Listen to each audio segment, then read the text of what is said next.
আসসালামু আলাইকুম dear viewers, আশা করি সবাই ভালো আছেন। আমাদের জয়েন্ট ব্যাচের অপারেশনাল গাইডলাইন্স নিয়ে আমাদের সিরিজ ভিডিওর আজকে পার্ট 2। আমি মোহাম্মদ রফিকুল ইসলাম লার্নিং লাইন একাডেমির পক্ষ থেকে আপনাদের সবাইকে শুভেচ্ছা জানাচ্ছি। আমাদের পার্ট 2-তে আজকে যে বিষয়টা আমরা আলোচনা করব সেটা হচ্ছে যে জয়েন্ট ভেঞ্চার অপারেটিং গাইডলাইন্স বা কনসোর্টিয়াম অপারেটিং গাইডলাইন্স।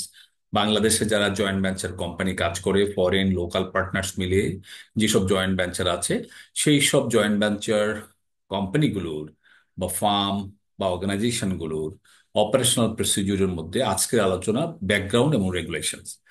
আমরা কোন ব্যাকগ্রাউন্ডে, এই লিগ্যাল ব্যাকগ্রাউন্ডটা কি এবং বাংলাদেশের রেগুলেশনটা কি, সেটা নিয়ে আমরা আজকে আলোচনা করব।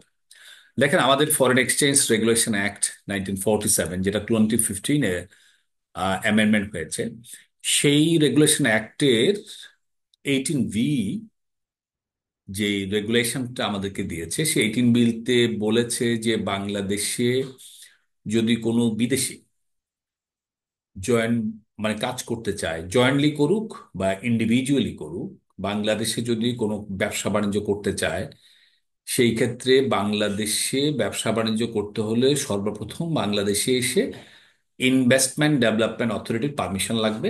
ইনভেস্টমেন্ট ডেভেলপমেন্ট অথরিটি বলতে আমরা Bangladesh investment development authority, Bangladesh export processing zone authority, Bangladesh economic zone authority, Bangladesh hitech park authority বা বিসিক, এই সব ইনভেস্টমেন্ট ডেভেলপমেন্ট অথরিটিগুলোর পারমিশন নিতে হবে।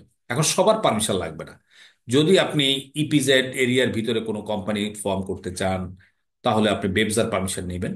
যদি ইকোনমিক জোনের ভিতরে যদি আপনি ব্যবসা বাণিজ্য করতে চান, ফরেনার হয়ে যদি বাংলাদেশে এসে জয়েন্ট ভেঞ্চার হোক বা ইন্ডিভিজুয়ালি ফরেন ওন কোম্পানি হোক বা ট্রেডিং বা বিজনেস ফার্ম হোক, তাহলে আপনি ইকোনমিক জোন অথরিটির পারমিশন নেবেন। আপনি যদি হাইটেক পার্কের ভেতরে যদি কোনো একটা ব্যবসা বাণিজ্য করতে চান, সেখানে হাইটেক পার্ক অথরিটি পারমিশন লাগবে। আর এই স্পেশালাইজড জোন যেগুলো বললাম, এই জোনের বাইরে যদি আপনি যদি ব্যবসা বাণিজ্য করতে চান, তাহলে সেখানে বাংলাদেশ ইনভেস্টমেন্ট ডেভেলপমেন্ট অথরিটির একটা পারমিশন লাগবে। তো আপনি পারমিশন নিলেন, নেয়ার পরে এই যে আপনি বাংলাদেশে ব্যবসা করার পারমিশন পেলেন, তাহলে আপনার ক্যাপিটাল আনতে হবে ফরেন কারেন্সিতে। আবার আপনি ব্যবসা বাণিজ্য করার পরে একটা নির্দিষ্ট সময় পরে প্রফিট ট্রান্সফার করতে চাইবেন বিদেশি কোনো পার্টনারের কাছে, সেই কোম্পানি, তাহলে সেই ক্ষেত্রে ফরেন এক্সচেঞ্জ দেশের বাইরে নিয়ে আরো একটা বিষয় থাকতে পারে। আবার আপনার কোম্পানি যদি শেষ হয়ে যায় ব্যবসা বাণিজ্য, তাহলে আপনি ক্যাপিটাল আবার আপনার নিজ দেশে বা অন্য কোনো দেশে নিয়ে যেতে চাইতে পারেন।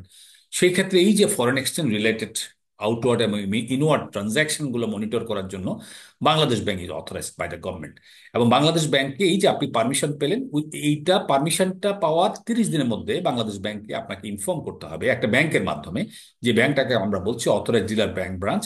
তার মাধ্যমে আপনি বাংলাদেশ ব্যাংকে ইনফর্ম করবেন যে এই কোম্পানি পারমিশন পেয়েছে, বাংলাদেশে সে ব্যবসা বাণিজ্য করবে, তার ইনওয়ার্ড আউটওয়ার্ড রেমিটেন্স আসবে।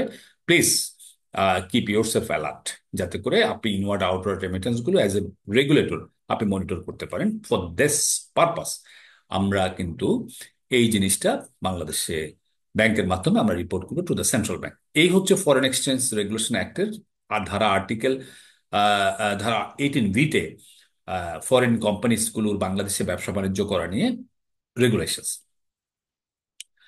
এখন আরেকটা রেগুলেশন একটু আলাপ করব, যে বাংলাদেশে ফরেন এক্সচেঞ্জ রেগুলেশনকে ইমপ্লিমেন্ট করার জন্য একটা গাইডলাইন্স আছে, foreign foreign exchange operational guidelines, যেটাকে আমরা বলছি guidelines for foreign exchange transaction, GFET বলে খুব পরিচিত।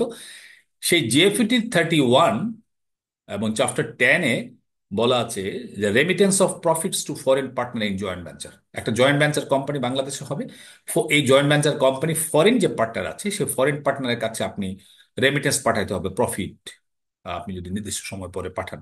সেই ক্ষেত্রে এই ধরনের রেমিটেন্স পাঠাতে গেলে আপনার কিছু প্রসিডিউর আছে, সেটা আমরা আমাদের এই টোটাল অপারেশনাল গাইডলাইন্সের একটা পার্টে আমরা আলোচনা করব। শুধু সংক্ষেপে একটু বলি যে আপনি এই যে রেমিটেন্স পাঠাবেন ফরেন পার্টনার এর কাছে, প্রফিট বা share of the profit Bangladesh ব্যাংকের পারমিশন নিয়ে তারপর আপনাকে পাঠাতে হবে।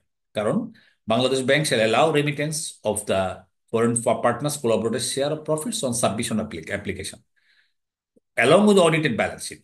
কিছু প্রসিডিওর আছে, অডিটেড ব্যালেন্স শিট, অডিট ফার্মে একটা বিষয় আছে, অডিট ফার্মে নো অবজেকশন সার্টিফিকেট আছে, আপনার দেশের ভেতরে কোনো লাইবিলিটি আছে কিনা, আপনার কোন ব্যাংকের কাছে কোনো পাওনা আছে কিনা, আপনার সিআইবি সাবমিশন, সেগুলো আমরা পরে আলোচনা করবো। শুধু গাইডলাইন্স হচ্ছে যে প্রফিট ট্রান্সফার করতে গেলে কোনো জয়েন্ট ভেঞ্চার কোম্পানির বাংলাদেশ ব্যাংকের পারমিশন নিয়ে রিলেটেড পেপার সাবমিট করে ডাটাগুলো বাংলাদেশ ব্যাংকে শো করে তারপরে আপনি দেশের বাইরে এই জয়েন্ট ভেঞ্চার কোম্পানির প্রফিটটা আপনি ট্রান্সফার করতে পারবেন।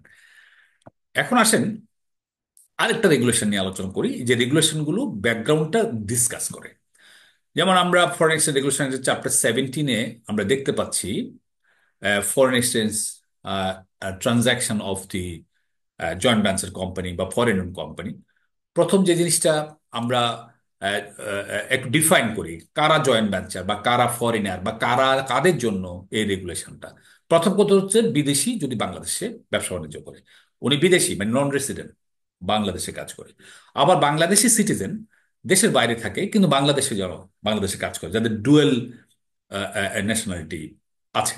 যেমন একদম বাংলাদেশি আমেরিকায় থাকে, সে তার আমেরিকাতে তার টাকা পয়সা নিয়ে বাংলাদেশে ব্যবসা বাণিজ্য করতে চায়, তার ডুয়েল ন্যাশনালিটি, সেই ক্ষেত্রে সে কিন্তু বাংলাদেশে কিন্তু ফরেন ডাইরেক্ট ইনভেস্টর হিসেবে কিন্তু ট্রিটমেন্ট পাবে। এবং সেই জন্য বাংলাদেশে এই যে একটু আগে আমরা যে রেগুলেশনের কথা বললাম, যে পারমিশন নেওয়া ইনভেস্টমেন্ট ডেভেলপমেন্ট অথরিটিগুলোর যে কোনো একটা থেকে according to their existence of the factories, তাহলে সেই ক্ষেত্রে আপনি পারমিশন নিয়ে এবং 30 দিনের মধ্যে বাংলাদেশ ব্যাংকে জানাতে হবে যে this is the investor getting permission from the regulatory authority of investment এবং ইনওয়ার্ড এবং outward remittance to be come and out.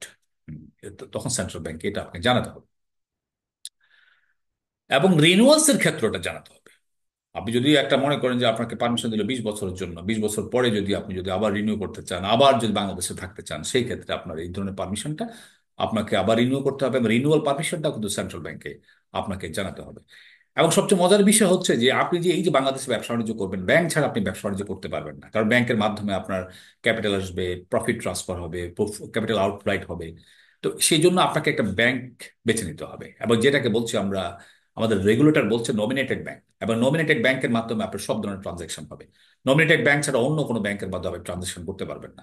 আপনার এক ক্যাপিটাল আসলো এক ব্যাংক দিয়ে, আপনি প্রফিট ট্রান্সফার করবেন আরেক ব্যাংক দিয়ে, আগের নমিনেটেড ব্যাংকের পারমিশন ছাড়া, এনওসি ছাড়া এই ধরনের কোনো ধরনের আপনি লেনদেন করতে পারবেন না।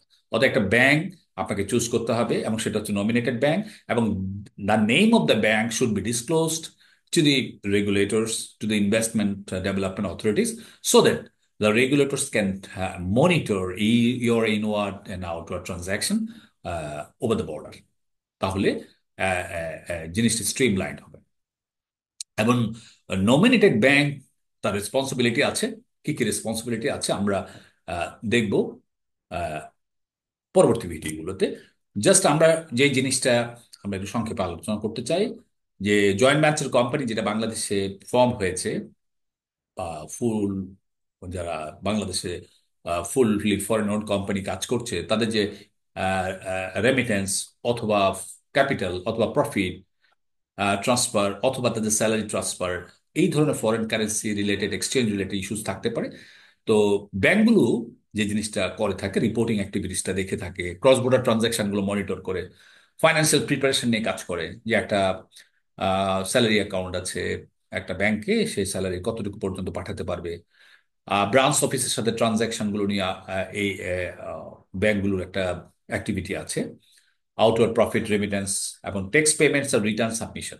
এটা কিন্তু ব্যাংকের ইস্যু না, কিন্তু ব্যাংকে যখন কাজ করতে আসে বা একটা অ্যাকাউন্ট খুলতে আসে, ট্যাক্সের বিষয়টা কিন্তু এনশিওর করতে হবে ব্যাংক। কারণ আমি যে ট্যাক্স অথরিটির সাথে আমি একটা বিন নাম্বার নিয়েছি, আমি একটা টিন সার্টিফিকেট নিয়েছি, আমি enlisted tax account holder with the tax authority in Bangladesh, এই সবগুলো বিষয় কিন্তু জয়েন্ট ভেঞ্চারের জন্য মেসেজ। বাট যখন একটা ব্যাংকে অ্যাকাউন্ট করতে আসবে তখন সেই বিষয়গুলো কিন্তু ব্যাংক কিন্তু এই সব জায়গায় ডিউ ডিলিজেন্স অ্যাপ্লাই করবে, যাতে করে properly by taking all the related documentary requirement in Bangladesh, আপনি কমপ্লাইন্টলি ব্যবসা করছেন, it should be monitored with due diligence by the banks. তো আমরা আজকে সেকেন্ড এপিসোড এখানেই শেষ। আমরা জয়েন্ট ভেঞ্চার কোম্পানির থার্ড এপিসোডের জন্য অপেক্ষা করুন। দেখতে থাকুন লার্নিং লার্ন একাডেমির YouTube channel, the learning learn academy. Thank you for the time.